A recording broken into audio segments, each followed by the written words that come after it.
വസീഫ, ഈ SFI എന്നൊക്കെ കേട്ടാ ആരിഫ് മുഹമ്മദ് ഖാൻ ഒരു തരത്തിലും അങ്ങോട്ട് സഹിക്കാൻ പറ്റാത്ത ഒരവസ്ഥയുണ്ട്. ഇന്നത്തെ ഈ സമരം കൂടി അതും രാജ്ഭവന് മുന്നിൽ അവസാനിക്കുന്നു എന്നതുകൂടി കണ്ടു കഴിഞ്ഞാൽ. അല്ല, ഞങ്ങള് ഒരു കാര്യം കൂടി ഇപ്പൊ ഇവിടെ ഞങ്ങൾ രണ്ടുപേരും ഉണ്ടല്ലോ, ഞങ്ങൾ പറയാൻ ആഗ്രഹിക്കും, ഈ ചങ്ങലയ്ക്ക് ശേഷം ഞങ്ങളും ഈ തരത്തിൽ കേരളത്തെ ഞെരുക്കുന്ന, ബുദ്ധിമുട്ടാക്കുന്ന, കേരളത്തിന്റെ വികസനങ്ങളെയെല്ലാം തടഞ്ഞു നിർത്താൻ ശ്രമിക്കുന്ന ഈ കേന്ദ്രത്തിനെതിരെ വലിയ സമരവുമായിട്ട് വരുന്ന ഒരു കാലം അതിവിദൂരമല്ല. അത്രയാണ് ഇപ്പോൾ ഞങ്ങൾ പറഞ്ഞു വെക്കുന്നത്. ആ ഒരു ആലോചന ഞങ്ങൾ നടത്തും. അതായത് പ്രത്യക്ഷത്തിൽ തന്നെ ഈ കേരളത്തെ ഇങ്ങനെ തകർക്കാൻ ശ്രമിക്കുന്ന ഈ സംഘി ഗവർണറെ, അങ്ങനെ തന്നെ പറയാമല്ലോ, സംഘി ഗവർണർ ആയിട്ട് പൂർണ്ണമായും സംഘികൾക്ക് വേണ്ടി അല്ലെങ്കിൽ ആ തരത്തിൽ ഇടപെട്ടുകൊണ്ടിരിക്കുന്ന ഗവർണറെ ഈ തെരുവിൽ വിചാരണ ചെയ്യുന്ന ഒരു കാലത്തേക്ക് തന്നെ ഡിവൈഎഫ്ഐയും പോകും. ഇപ്പൊ SFI ആണ് ഈ സമരം ഏറ്റെടുത്തുകൊണ്ടിരിക്കുന്നത്. കാരണം അത് വിദ്യാഭ്യാസ രംഗത്തെ കാവ്യവൽക്കരണം. അതെ, പക്ഷെ ഇപ്പൊ അതല്ല, അതിന്റെ അപ്പുറത്തേക്ക് കേരളത്തെ തകർക്കുന്ന നിലപാടുകളുമായിട്ട് പോകുമ്പോൾ അതിന്റെ ആ ഒരു തരത്തിലേക്ക് കേരളത്തിലെ യുവജനങ്ങൾക്ക് പ്രതികരിക്കും. അതിലൊരു വലിയ പ്രധാനപ്പെട്ട വാർത്ത കൂടിയുണ്ട് നിർഭൻ. അതായത് മനുഷ്യച്ചങ്ങല കഴിയുന്നതോടുകൂടി ഇപ്പോൾ ചാൻസലർ എന്ന നിലയിൽ SFI ആരിഫ് മുഹമ്മദ് ഖാനെതിരെ നടത്തുന്ന സമരം, ഗവർണർ എന്ന നിലയിൽ ആരിഫ് മുഹമ്മദ് ഖാൻ കേരളത്തോട് കാട്ടുന്ന ചെയ്തികൾക്കെതിരെ DYFI സമരരംഗത്തേക്ക് എന്നുള്ളതാണ്. ശക്തമായ സമരരംഗത്തുണ്ടാവും. യുവജനങ്ങളെ അണിനിരത്തിക്കൊണ്ട് ഇത്തരം തെറ്റുകൾ തിരുത്തിക്കാൻ ആവശ്യമായ കൂടുതൽ ശക്തമായ പോരാട്ടം സംഘടിപ്പിക്കും. പിന്നെ ഞങ്ങൾ റെയിൽവേ സ്റ്റേഷൻ വെച്ചാണല്ലോ ഇത് ആരംഭിക്കുന്നത്. അപ്പോൾ ഈ റെയിൽവേ യാത്രക്കാരുടെ പ്രശ്നങ്ങൾ അതിഭീകരമാണ്. നമ്മൾ എത്രമാത്രം അതിനെ ഗൗരവത്തിൽ കാണുന്നുണ്ടെന്നറിയില്ല. ഞങ്ങൾ ഈ സമരം പ്രഖ്യാപിച്ചപ്പോൾ ഈ സാധാരണ ഇത്തരം കാര്യങ്ങളൊന്നും ഇടപെടാത്ത ധാരാളം യാത്രക്കാർ ഞങ്ങളോട് വലിയ അനുഭാവപൂർണ്ണമാണ് ഈ കാര്യത്തെക്കുറിച്ച് സംസാരിച്ചത്. കാരണം ഈ വന്ദേ ഭാരത് വന്നപ്പോൾ എല്ലാ പ്രശ്നവും പരിഹരിക്കപ്പെടുമെന്നാണല്ലോ VD സതീശനും BJPയുടെ സംസ്ഥാന പ്രസിഡന്റ് സുരേന്ദ്രനും ഇവിടെ പറഞ്ഞത്.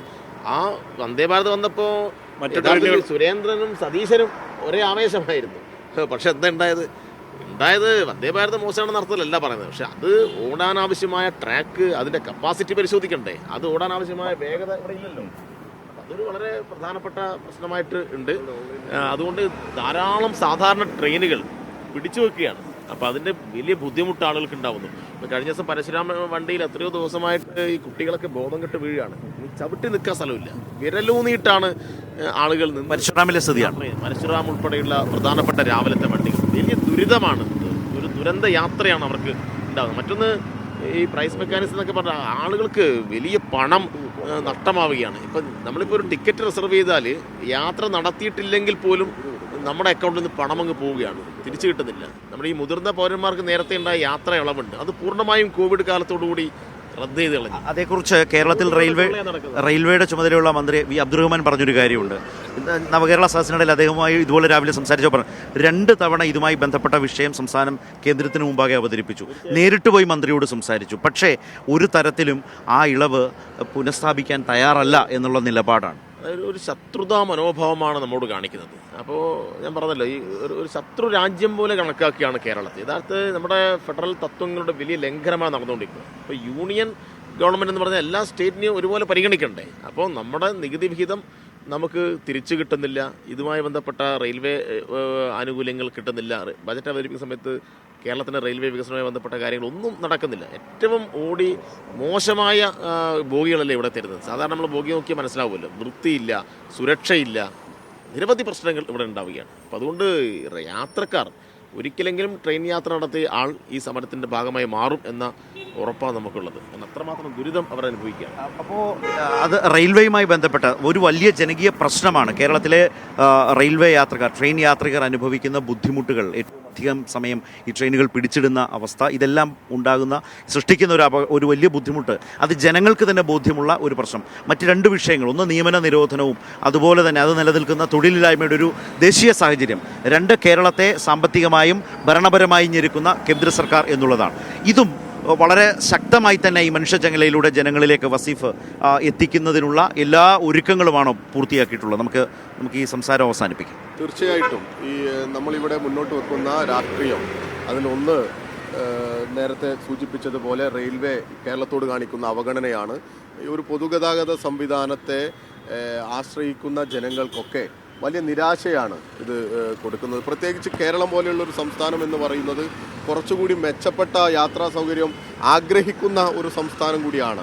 അഭ്യസ്തവിദ്യരായിട്ടുള്ള ഇങ്ങനെ വിദ്യാഭ്യാസത്തിനും അർഹത കേരളത്തിനുണ്ട്. ഇതിനുള്ള അർഹത കേരളത്തിനുണ്ട്. അത് തന്നെ പരിശോധിച്ച് നോക്കിയാൽ നമുക്കറിയാം. കേരളത്തിൽ നിന്ന് കിട്ടുന്ന ഒരു വരുമാനം അത് തന്നെ അങ്ങനെ ഉണ്ടല്ലോ. ഇവരിന് അങ്ങനെയാണ് ഒരു സേവനം കൊടുക്കുന്നത് എങ്കിൽ അതിനും കേരളം അതിൽ എത്രയോ മുന്നിൽ നിൽക്കുന്ന സംസ്ഥാന കേരളം. അതോടൊപ്പം തന്നെ ഈ മുദ്രാവാക്യം ഉയർത്തുന്നതോടൊപ്പം നിയമന നിരോധനം ഇവിടെ സനോജ് വളരെ കൃത്യമായി പറഞ്ഞു.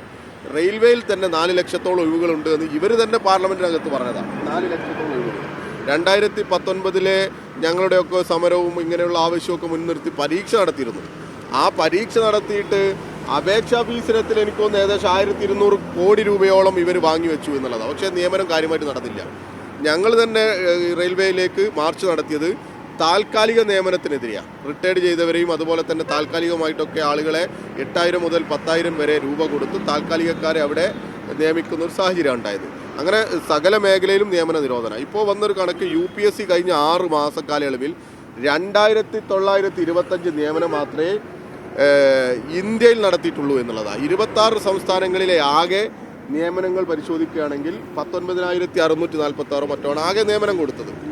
ആ തരത്തിൽ ഇന്ത്യയിൽ നിയമനങ്ങൾ ഇങ്ങനെ പരീക്ഷ എഴുതി മെറിറ്റിനെ അടിസ്ഥാനപ്പെടുത്തി കൊടുക്കുന്ന സാഹചര്യമേ ഇല്ല. ഇപ്പോൾ കേരളത്തിൽ ഞങ്ങൾ ഈ സമരം നടത്തുമ്പോൾ ചിലരൊക്കെ ബോധപൂർവ്വം ശ്രമിക്കുന്നുണ്ട്, കേരളത്തിലും അങ്ങനെ ഉണ്ടല്ലോ, അങ്ങനെ പറഞ്ഞുകൊണ്ടിരിക്കുക. ഇപ്പോൾ CPO റാങ്ക് ലിസ്റ്റുകാരൊക്കെ പറയുന്നുണ്ട്. യഥാർത്ഥത്തിൽ കേരളത്തിൽ എല്ലാവർക്കും ജോലി കിട്ടണമെന്ന്, കേരളത്തിലല്ല ഇന്ത്യയിലെ തന്നെ എല്ലാവർക്കും ജോലി കിട്ടണമെന്ന് ആഗ്രഹിച്ച് അതിന് സമരം ചെയ്യുന്നവരാണ് ഞങ്ങൾ. ഇവിടെ കേരളത്തിലാണെങ്കിൽ വ്യത്യസ്ത സാഹചര്യമുണ്ട്. ഇവിടെ ഒരു വേക്കൻസിയും അങ്ങനെ ഒഴിഞ്ഞു കിടക്കുന്നില്ല.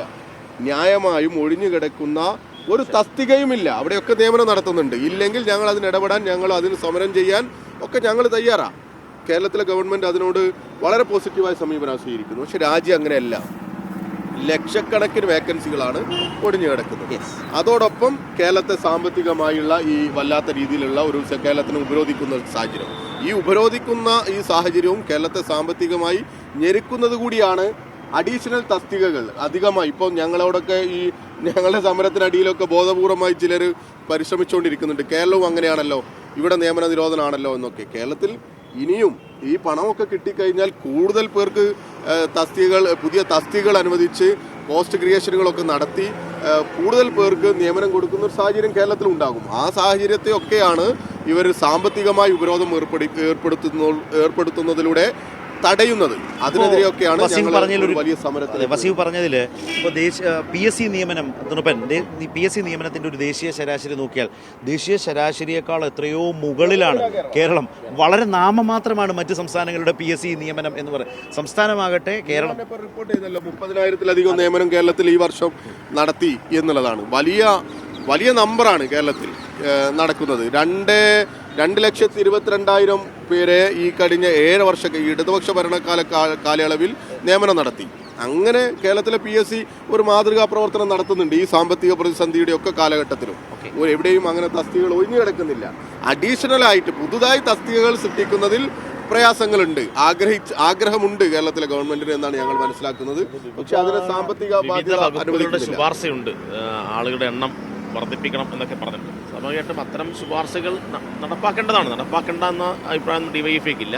പക്ഷെ അതിന് തടസ്സമായി നിൽക്കുന്നത് കേന്ദ്ര ഗവൺമെൻറ്റിൻ്റെ ഈ സാമ്പത്തിക ഉപരോധമാണ്. അപ്പോൾ കേന്ദ്ര ഗവൺമെൻറ് ഈ സാമ്പത്തിക ഉപരോധം അവസാനിപ്പിച്ച് മറ്റ് സംസ്ഥാനങ്ങൾക്ക് കൊടുക്കുന്നത് പോലെ നികുതി വിധം കേരളത്തിന് കൊടുക്കുകയാണെങ്കിൽ കേരളത്തിലും കൂടുതൽ തൊഴിലവസരം ഉണ്ടാക്കാൻ വേണ്ടി കഴിയും. ഇന്ന് വിവിധ ഡിപ്പാർട്ട്മെൻറ്റുകൾ കൊടുത്തിട്ടുള്ള ശുപാർശകൾ നമുക്ക് ആ നിലയിൽ തന്നെ നടപ്പാക്കാൻ കേരളത്തിന് സാധ്യമാവും. പക്ഷേ ഇപ്പോഴെന്താണ്, നിലവിലുള്ള ആളുകൾക്ക് ഉൾപ്പെടെ അവരുടെ ശമ്പളം തന്നെ പ്രതിസന്ധിയിലാക്കുന്ന വിധത്തിലാണ് കേന്ദ്രത്തിൻ്റെ സാമ്പത്തിക ഉപരോധം. അതുകൊണ്ട് കേന്ദ്ര സർക്കാരിനെതിരായിട്ടുള്ള സമരം അവരുകൂടി അണിനിരന്ന് നടത്തേണ്ട സമരമാണ് എന്ന അഭിപ്രായമാണ്. കാരണം ജീവനക്കാരൊക്കെ ഈ സമരത്തോട് പിന്തുണ പ്രഖ്യാപിക്കുന്നത് ഈ ഒരു അർത്ഥത്തിലാണ്. കാരണം അവരെ നേരിട്ട് ബാധിക്കുന്ന വിഷയം കൂടി ഇതിനകത്തുണ്ട്. കാരണം സാമ്പത്തിക ഉപരോധം ഉണ്ടാകുമ്പോൾ വികസന പ്രവർത്തനങ്ങളോടൊപ്പം ഞങ്ങൾ വാങ്ങിക്കൊണ്ടിരിക്കുന്ന ശമ്പളത്തെ തന്നെ ബാധിക്കുന്ന തരത്തിലേക്കാണ് ഇത് പോകുന്നത് എന്നൊക്കെ ഉള്ളൊരു ആശങ്ക. അങ്ങനെയൊന്നും ഒരു ആശങ്ക കേരളത്തിലെ തനത് വരുമാനം വെച്ച് കവർ ചെയ്യാൻ പറ്റും. എന്നാലും ഇതിൽ ഒക്കെ അങ്ങനെയൊക്കെ ഒളിഞ്ഞ് ആ മേഖലകളിലേക്കൊക്കെ നിങ്ങളുടെ ഈ സമര സന്ദേശം എത്തിയിട്ടുണ്ടോ? തീർച്ചയായിട്ടും യുവാക്കളിൽ, യുവജനതയിലേക്കല്ല മാത്രമല്ലാതെ ഉണ്ട്. എല്ലാ മേഖലയിലും, തൊഴിലിടങ്ങളിലും, അതുപോലെ തന്നെ വിവിധ സർവീസ് സംഘടനകളിലേക്കുമൊക്കെ ഞങ്ങൾ ഈ സന്ദേശം എത്തിച്ചിട്ടുണ്ട്. അവരൊക്കെ വിവിധ സംഘടനാ നേതൃത്വമൊക്കെ ഇതിന് പിന്തുണ പ്രഖ്യാപിച്ചിട്ടുണ്ട്. ഞാൻ ഈ ജനാധിപത്യ മഹിളാ അസോസിയേഷന്റെ ഒക്കെ ഇതിൽ പങ്കാളിയാവാനുള്ള പറഞ്ഞിട്ടുണ്ട്, പറഞ്ഞിട്ടുണ്ട്. കർഷക സംഘം പറഞ്ഞു, CIT പറഞ്ഞു, ബാലസംഘം പറഞ്ഞു, SFI പറഞ്ഞു, വിവിധ ട്രേഡ് യൂണിയൻ സംഘടനകൾ പറഞ്ഞു. എല്ലാവരും അവരുടെ പ്രവർത്തകരോട് ഇത് കേരളത്തിന് വേണ്ടിയുള്ള സമരമാണ്, അതുകൊണ്ട് ഈ പോരാട്ടത്തിൽ കണ്ടുചേരുക എന്ന് പറഞ്ഞു. മാത്രമല്ല ഇതിൻ്റെ ഒരു പ്രത്യേകത, ഞങ്ങൾ ഈ മുദ്രാവാക്യം നിർത്തി സമരം പ്രഖ്യാപിച്ചു. അതിനുശേഷമാണ് സംസ്ഥാന ഗവൺമെൻറ് തന്നെ, ഇപ്പം കേരളത്തിൻ്റെ മുഖ്യമന്ത്രി, കേരളത്തിലെ മന്ത്രിമാർ, MLA മാർ, മറ്റ് ജനപ്രതിനിധികളെല്ലാം ഡൽഹിയിൽ പോയി സമരം ചെയ്യുകയാണ്. അപ്പോൾ നമ്മുടെ കേട്ടുകേൾവിയില്ലാത്ത രൂപത്തിലുള്ള പ്രതിഷേധമാണ് ഉയർന്നു വരുന്നത്. അപ്പോൾ